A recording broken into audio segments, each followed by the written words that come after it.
Shalom, everybody, and welcome to a very new season of Rega Be'ivrit, a moment in Hebrew. I hope that throughout this season, as we go through and learning a little bit about the Hebrew language, each and every one of you have a desire to learn the Holy Tongue. And for that, we invite you to join us at Yeshivat Shuvu for much deeper study with myself and other Hebrew scholars. Now, in this week Parashat Bereshit, we're running into a very interesting question.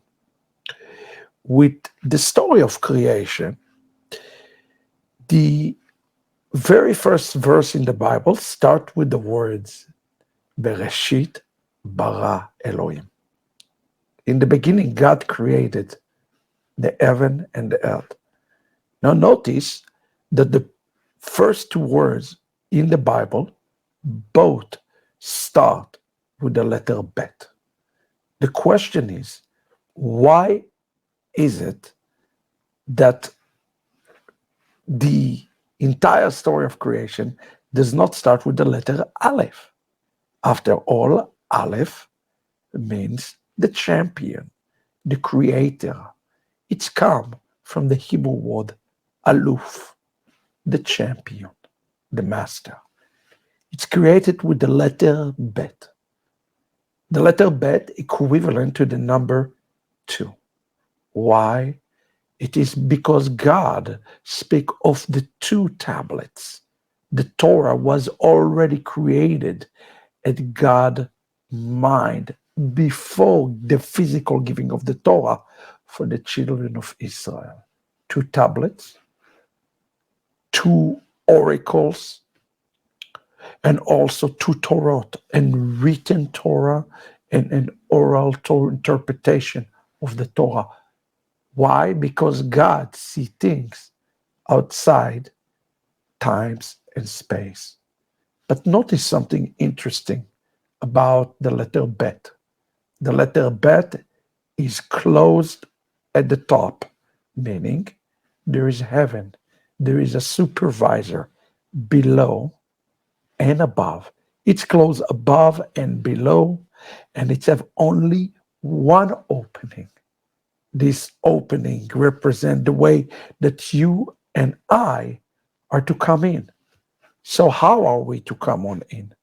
The entire gospel is found in the 2 verses of Genesis 1:1 and Genesis 1:2.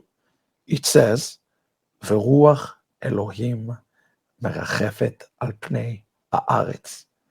The Spirit of the Lord hovering over the face of the earth. If you take this expression in Hebrew, you will get the meaning behind it. It is the Spirit of the Messiah. The rabbis of Israel told us that the Spirit that was there at the very beginning, that was creating all things, as the Spirit came out of God Himself, and God brought everything to existence through speaking, through calling. The word Vayomer, Vaikra, represent those utterances of God. And this is important for all of us to understand, that what came out of God is the Messiah. The Messiah is a partner, inseparable part of God that came out to create the heaven and the earth. That's why the rabbis of Israel teach us that the name of Messiah was already known before the creation of the universe. Name in Hebrew means existence. One does not receive a name in Hebrew until he formed and exists, like on the 8th day. What is the meaning for all of us today? The meaning for all of us today is that the Messiah was already present before creation. He is, his essence is pre-existent. Now, notice that the letter bet also have a tiny little top on top of it to point to the Aleph, to point to the Father, to point to the Master. It is the bet represented the Son, the word Ben, that testify on the Father above. The Son testify of the Father. That's why the rabbis of Israel tell us that the world was created with the letter Bet. It's resulted in the word Bina, the understanding, the revelation. But in a deeper way, the word Bina is referring to the Ben of Yah, the Son of Yah, the Son of God. So let's make sure that we recap it and understand today's lesson. The word was created with the word Bereshit. Bereshit, if you flip the letters, you get the word She'erit, the remnant. Who will create the new heaven and the new earth? It's going to be the remnant. Number two, it was the spirit of Messiah that went and created everything. This spirit came out of God, who created the world in 10 utterances. And number three, this spirit, this bet, represent the Binah itself, which made up of two words, the Ben of Yah, the Son of God, the Messiah. Today, put your trust that the Messiah was there before the creation of the world. And that's why it says in the book of Isaiah chapter 11, Yatsa choter migeza Ishai. He came forth out of the stock of Jesse. The word Yatsa, speaking about something that has been pre-existent before time, not something that created out of nothingness, like the word bara. Yatsa means he was already there. And that's what Isaiah meant. He came out of God. He was part of God.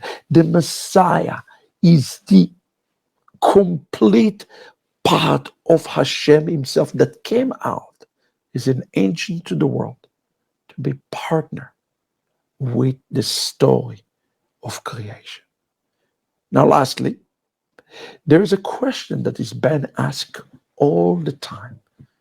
Does the name Elohim refer to the fact that God is plural? Does that prove the Trinity or anything like this?